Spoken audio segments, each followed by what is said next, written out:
Bonjour à tous et bienvenue sur Paris Turf TV pour votre émission reçue 5 sur 5, l'émission du Quintet Plus et du Top 5. Vous avez l'habitude de l'entendre au 32-62 pour Confidence des Pros. Damien Bazerque est présent avec nous aujourd'hui. Salut Damien. Bonjour Polo, bonjour à tous. Alors Damien, on a rendez-vous ce lundi à Cran pour le prix de la ville de Cran. Un handicap réservé à des 3 ans. On est sur la distance classique de 2400 mètres.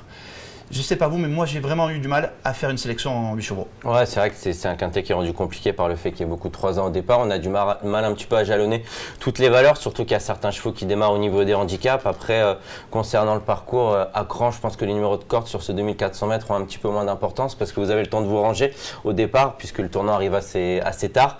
En revanche, je pense que les chevaux qui vont de l'avant sont un petit peu avantagés parce que le dernier tournant est vraiment très prononcé à droite. Après, le temps de s'équilibrer, c'est jamais évident. Donc, c'est sûr que les chevaux allants, je pense, sont favorisés par rapport au finisseur. D'accord, vous avez planté le décor, on écoute de suite votre sélection en 8 chevaux.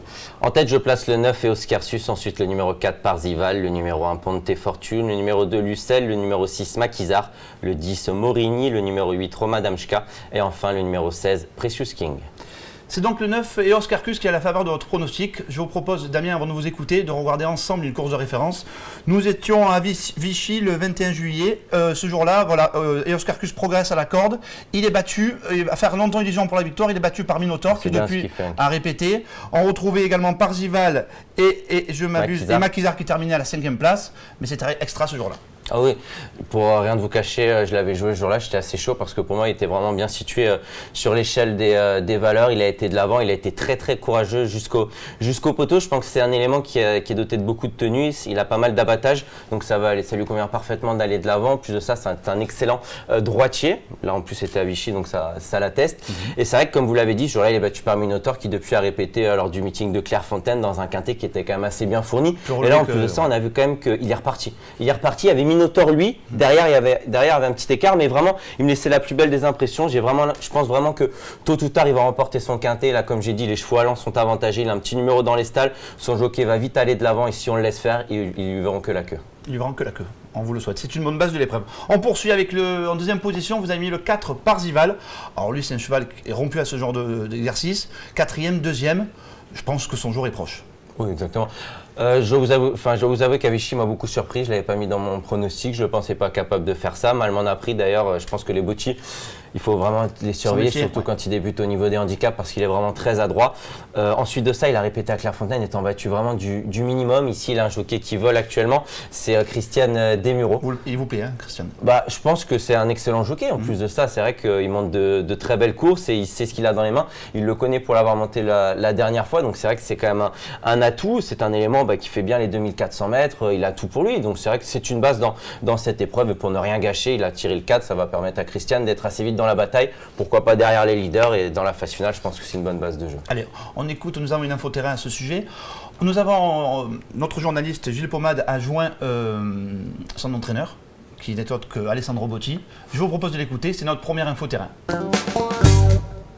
Oui, je pense qu'on est à côté de gagner un quintet parce que c'est un cheval qui est toujours à l'arrivée.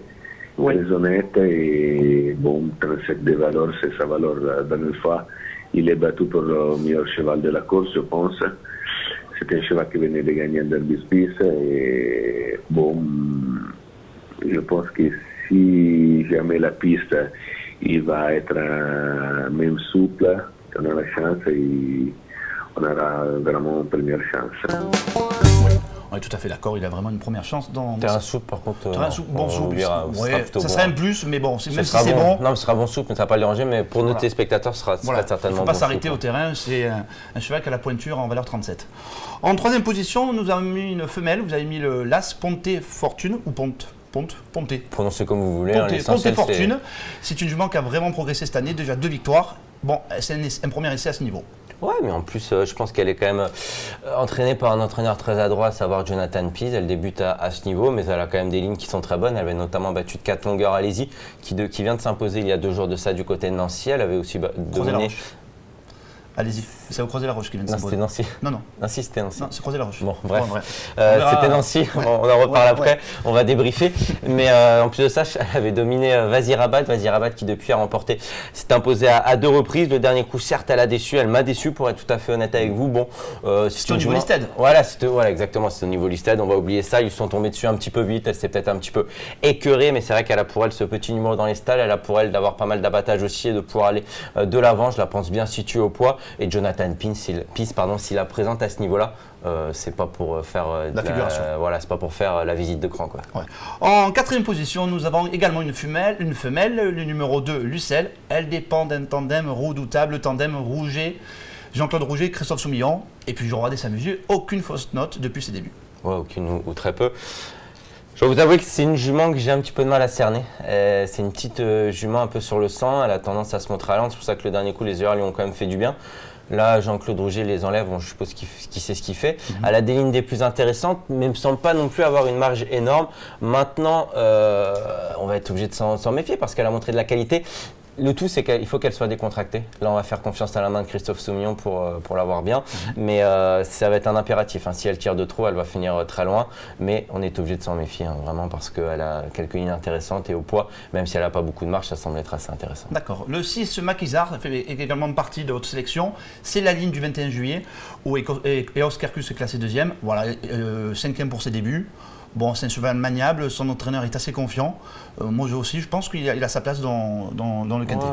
Bah, quand on regarde la course de Vichy, à un moment donné, il est très loin. Vous vous dites, bon, bah, il ne va pas faire l'arrivée. En plus, c'est vrai que c'était une bonne base ce jour-là. Malgré tout, il a quand même déployé vraiment de très belles foulées pour finir. Depuis, son habile entraîneur Alain Coutil, à l'image d'ailleurs du mentor d'Eos Kerkus Norbert Linders, a eu l'intelligence de laisser un petit peu de temps à son cheval pour bien récupérer.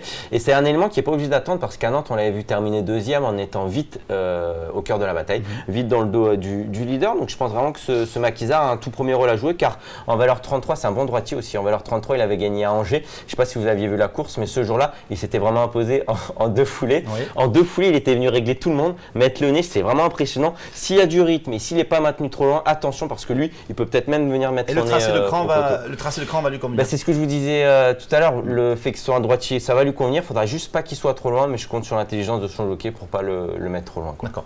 Concernant notre deuxième info du terrain, c'est au sujet du 15 Zant, qui fait partie des outsiders.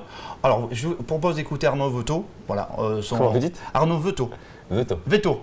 Arnaud Veto. Je ne vais pas mettre de veto sur cette compétition. Donc Arnaud Veto, c'est Emmanuel Rivron qui est à la 100 rencontre. Vous allez voir, il y croit sans plus, mais il se dit qu'il peut accrocher une 5e. Mais pas tout, laissez-le parler. Oui, il peut accrocher une 5e place à Bellecote. On l'écoute. Que ça va être compliqué quoi. Là on court parce que malheureusement on n'a pas de course pour lui, il est gagnant, il est 34 de valeur, il est pris sûrement trop.